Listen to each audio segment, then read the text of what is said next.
Imagine looking at a photograph of a face. The eyes are staring right at you, but the person doesn't exist. Not on paper. Not in any police database. They are a ghost. For decades, cold cases like this were shoved into basement filing cabinets, completely forgotten by the world. But then, millions of ordinary people connected through glowing screens. The internet became the greatest, most relentless detective agency in human history. Today, we are looking at 5 terrifying, seemingly impossible mysteries that were solved by regular people with a keyboard. And the final case will leave you questioning everything. Case 1. The Ghost of Room 248. September 2001. A quiet motel in Amanda Park, Washington. A young man walks into the lobby. He's tall, polite, and carries absolutely no luggage. He pays for his room in cash, signs the guest register as Lyle Stevick, and walks into room 248. Days later, a housekeeper finds him dead inside the closet. He had taken his own life. On the nightstand, he left $160 and a note that just said, "For the room." The police thought it was a tragic but simple case, until they searched for Lyle Stevick. The name didn't exist. It was a fake, taken from a character in a novel who also attempts suicide. This man had meticulously erased his entire identity before he died. For years, the police tried everything.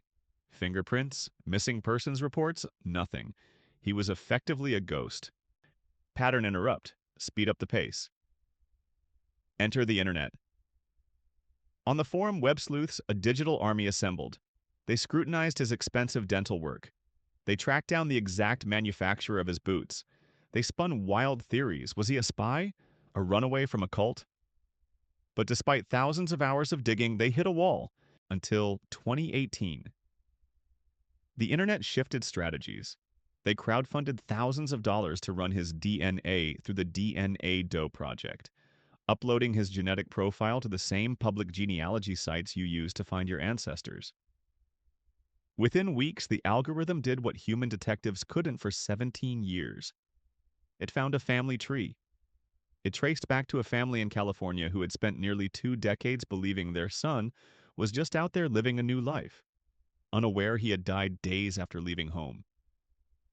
The internet didn't just solve a puzzle, they sent a lost son back home. Case 2. The Grateful Doe. 1995. A fiery, horrific car crash in Virginia. The driver is identified, but the passenger is unrecognizable. The only clues to his existence are a lighter, a beaded necklace, 2 tickets to a Grateful Dead concert, and a note in his pocket addressed to Jason. They called him Grateful Doe.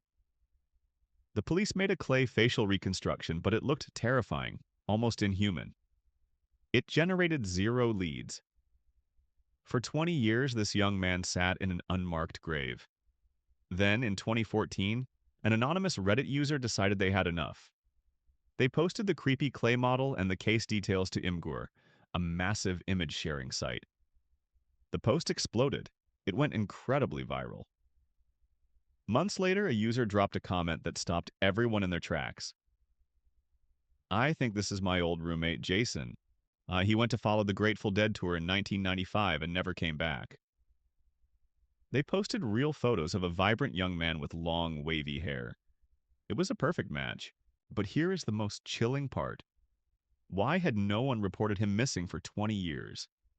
The internet tracked down his mother. The truth was heartbreaking. She thought he was just living a bohemian, off-the-grid lifestyle following the band. She had spent 20 years assuming he was happy and free. Thanks to a single viral post, DNA testing confirmed his identity. Grateful Doe was Jason Callahan. We like to think of internet sleuthing as a way to bring victims home. But sometimes it's not about finding the lost, it's about hunting the wicked. Case 3. The Digital Manhunt. 2010. A video surfaces on the dark corners of the web. It's titled "One Boy, Two Kittens." It is sickening. While the rest of the world looked away in disgust, a dedicated group of ordinary Facebook users refused to close their browsers. They didn't have badges. They had obsession. They became forensic analysts. They analyzed a yellow vacuum cleaner in the video's background, identifying the exact North American model. They scrutinized a pack of cigarettes. They zoomed in on a split-second reflection in a window, matching the streetlights to triangulate an exact apartment complex in Montreal, Canada. They found the man behind the camera, Luca Magnotta. They screamed at the authorities. They warned the police that this man was escalating, but the authorities ignored the Facebook group. By the time the police realized who Magnotta was, he had already murdered an international student named Jun Lin, filmed it, and mailed the horrific evidence across Canada. The internet didn't just solve the murder, they predicted it. As Magnotta fled to Europe, triggering an Interpol manhunt, he was finally captured in an internet cafe in Berlin. What was he doing when the police grabbed him? He was sitting at a computer reading news articles about himself. Case 4. The Buckskin Girl. April 1981. A young woman is found beaten to death in a ditch in Ohio. She has no ID. She is wearing a very distinctive fringed buckskin poncho.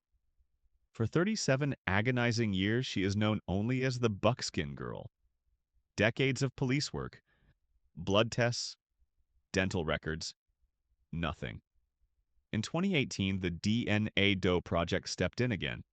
They extracted her DNA, sequenced her genome, and uploaded it to GED Match. Within hours, the digital branches connected. A cousin, a close relative, a mother. Her real name was Marcia King. She was 21. But the most gut-wrenching detail of this story isn't the DNA. It's her mother. For 38 years, Marcia's mother never moved out of her house. She kept the exact same phone number. And every single night for nearly 4 decades, she left the front porch light on, keep praying her daughter would walk through the door. The internet didn't just give Marcia her name back, it finally allowed an exhausted, grieving mother to turn off the porch light. The internet turned off that porch light, but in our final case, the light never goes out. It just reveals a much darker shadow. Case 5. The Child in the River. December 1982. A truck driver looks over a bridge in Mississippi and sees a splash of pink and blue in the Dog River.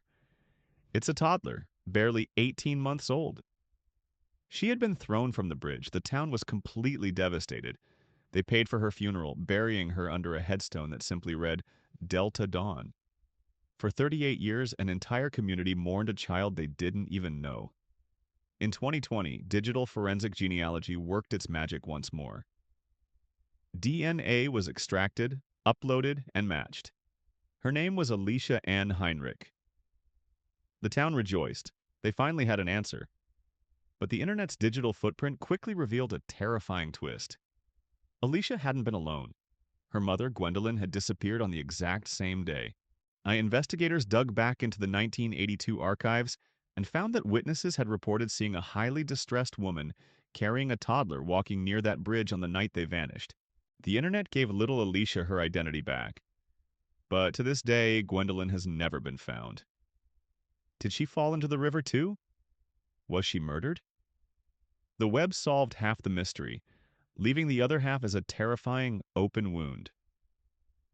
The internet is often called a toxic, chaotic place.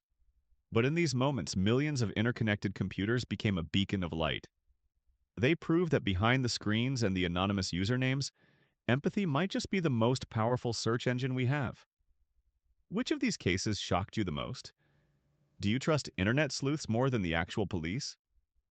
Let me know down in the comments. I read every single one. If you want to explore more terrifying mysteries solved by the digital world, hit that subscribe button. The next case is already being downloaded. Stay curious and stay safe.